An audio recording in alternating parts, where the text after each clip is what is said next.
আপনি কি কখনো ভেবেছেন একজন মানুষ কেবল নিজের জ্ঞান, ন্যায় এবং ব্যক্তিত্ব দিয়ে কিভাবে কোটি কোটি মানুষের বিশ্বাসের ভিত গড়ে তুলতে পারে?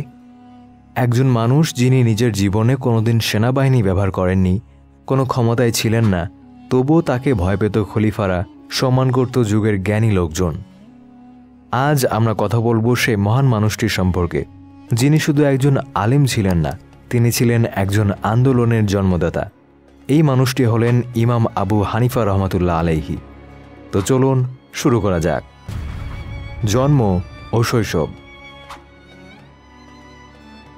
ইমাম আবু হানিফা রহমাতুল্লাহ আলাইহির জন্ম ৮০ হিজরিতে বর্তমান ইরাকের কুফা শহরে। তার পূর্ণ নাম ছিল নোমান ইবনে সাবিত। তার পরিবার পারস্য থেকে আগত ছিল এবং তার দাদা ইসলাম গ্রহণ করেছিলেন সাহাবীদের সময়ে। একটা সময় ছিল যখন ইসলামী খেলাফতের রাজনৈতিক উত্তাল পরিস্থিতির মাঝেই বেড়ে উঠেছিলেন ইমাম আবু হানিফা।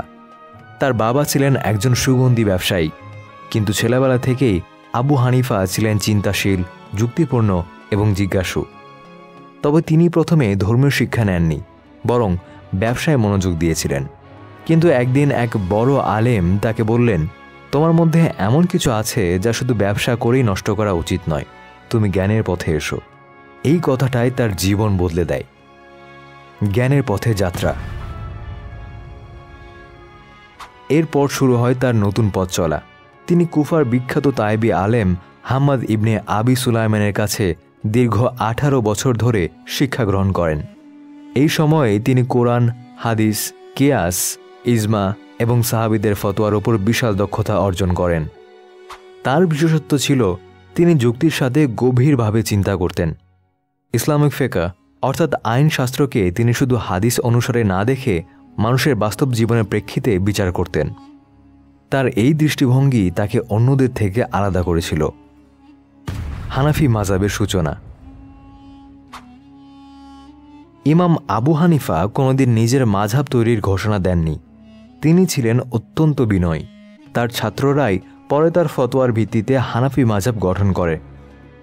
এই মাযহাব পরবর্তীতে বিশ্বের সবচেয়ে বড় ইসলামিক ফিকহ স্কুলে পরিণত হয়। বাংলাদেশ, ভারত, পাকিস্তান, তুরস্ক, মধ্য এশিয়া সহ অসংখ্য দেশ এখনও এই মাযহাব অনুসরণ করে। তার মাযহাবের বৈশিষ্ট্য ছিল, যেখানে কোরআন হাদিস সুস্পষ্ট নয়, সেখানে কিয়াস, ইজমা বা মাসালিহ অর্থাৎ জনস্বার্থ ভিত্তিক সমাধান খোঁজা। শাসকের বিরুদ্ধে সাহস। ইমাম আবু হানিফা শুধু জ্ঞানী ছিলেন না, তিনি ছিলেন একজন ন্যায়ের জ্বলন্ত প্রতীক। তার সময়ের উমাইয়া ও আব্বাসীয় শাসকেরা একাধিকবার তাকে উচ্চ পদে নিয়োগ দিতে চেয়েছিল, যেমন প্রধান বিচারপতি, কিন্তু তিনি তা স্পষ্টভাবে প্রত্যাখ্যান করেন। একবার খলিফা আল মনসুর তাকে বলেছিলেন, তুমি বিচারক হবে। ইমাম বললেন, আমি যোগ্য নই। খলিফা বললেন, তুমি মিথ্যা বলছো। ইমাম উত্তর দিলেন, আপনি যদি মনে করেন আমি মিথ্যা বলছি, তাহলে বিচারকের পদে তো আমার যোগ্যতা নেই। এই সাহসিকতার কারণে তাকে বন্দী করা হয়, এমনকি নির্যাতনের শিকার হন তিনি। অবশেষে ১৫০ হিজরিতে কারাগারেই তার মৃত্যু হয়। অনেকেই বিশ্বাস করেন তিনি ছিলেন শহীদ। উত্তরাধিকার ও প্রভাব। ইমাম আবু হানিফা রহমাতুল্লাহ আলাইহির মৃত্যুর পর তার ছাত্ররা তার জ্ঞান ছড়িয়ে দেয়। তার প্রধান ছাত্রের মধ্যে ছিলেন ইমাম আবু ইউসুফ, ইমাম মুহাম্মদ, যাদের মাধ্যমে হানাফি মাযহাব গড়ে ওঠে শক্ত ভিত্তির ওপর। আজও মুসলিম বিশ্বে তার নাম গভীর শ্রদ্ধার সাথে উচ্চারিত হয়। তিনি ছিলেন এমন একজন জ্ঞান তাপস, যিনি রাজসিংহাসনের চেয়ে বেশি প্রভাবশালী ছিলেন মানুষের হৃদয়ে। একজন ব্যবসায়ীর ছেলে কিভাবে ইতিহাসের অন্যতম প্রভাবশালী ইসলামিক চিন্তাবিদে পরিণত হয়, সেই গল্পে আজ আপনি জানলেন। ইমাম আবু হানিফা রহমাতুল্লাহ আলাইহির জীবনের সবচেয়ে বড় শিক্ষা কি মনে হয়েছে আপনার? আপনি কি মনে করেন আজকের সময়ে তার মতো সত্যের পক্ষে দাঁড়ানোর সাহস আমাদের আছে? কমেন্টে আপনার মতামত জানাতে ভুলবেন না। আর এমন আরও ইসলামিক মানুষের গল্প জানতে সাবস্ক্রাইব করুন আমাদের ইউটিউব চ্যানেল ন্যায়ট্র বাংলা।